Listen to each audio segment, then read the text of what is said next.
प्यारे भाई और बहनों, मेरा आपको प्रणाम स्वीकार हो।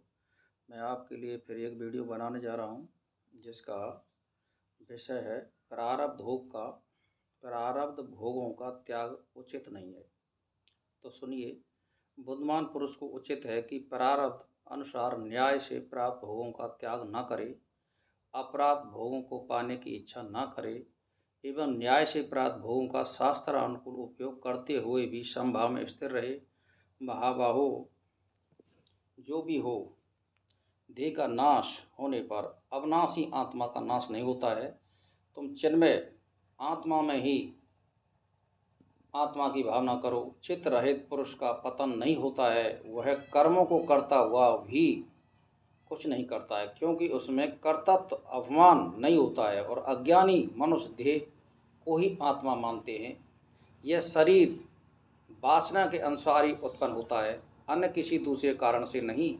अत एवं वासना के त्याग से लिंग देह नष्ट हो जाता है और लिंग देह के नष्ट होने पर वह जीवात्मा परम पद को प्राप्त हो जाता है। और वासना के कारण ही जीव अनेक योनियों में भ्रमण करता है। यही जीवात्मा का जन्म मरण है। यह शरीर जीवात्मा से रहित हो जाता है तब वह मृत ऐसा कहा जाता है। मूढ़ बुद्धि यह जीव अपने कर्म और वासना के अनुसार नरक और स्वर्ग और पुनर्जन्म आदि का अनुभव करता है। चिरकाल अभ्यास से प्रौढ़ हुई स्वपन तुल्य वासना ही जीवन को संसार रूपी भूल भुलैया में डालती है। इसीलिए तत्व ज्ञान के अभ्यास से वासना का समूल क्षय ही इस जीवन के लिए कल्याणकारी है। तो इसीलिए भाई बहनों से मेरा तो एक ही मतलब है, आप साधना में सतत रहिए और किसी भी भोग वासना में लिप्त मत होजिए। अगर आपको वासना ही करनी है तो ईश्वर परमात्मा के नाम में स्वरूप में वासना करिए, जिससे आपको सद्गति तो प्राप्त होगी। तो आप सुबह नित्य नैमित्तिक टाइम 3 और 4 के बीच में आप खड़े होजिए और दंत धावन करके आप साफ सुथरी का ध्यान रखते हुए माता गायत्री का जाप करिए। और अगर आपका मन विचलित है और ज़्यादा मन डोलता है तो आप प्राणायामों पर ज़्यादा ध्यान दीजिए। प्राणायाम कम से कम 5 मिनट डेली सुबह शाम करें और पेट की साफ सफाई का ध्यान रखें। तो यम नियम धारणा का ध्यान रखें और सद्ग्रंथों का श्रवण करें सुबह और शाम। और दिन में आप अपने जो नित्य नैमित्तिक कर्म हैं, गृहस्थी हो या नौकर हो या व्यापारिक हो, वो अपने कामों को करें और ईश्वर का ध्यान जरूर करें। इसमें गायत्री मंत्र का अगर आप जाप करते हैं तो इसमें धन दौलत मान सम्मान सभी की प्राप्ति होगी।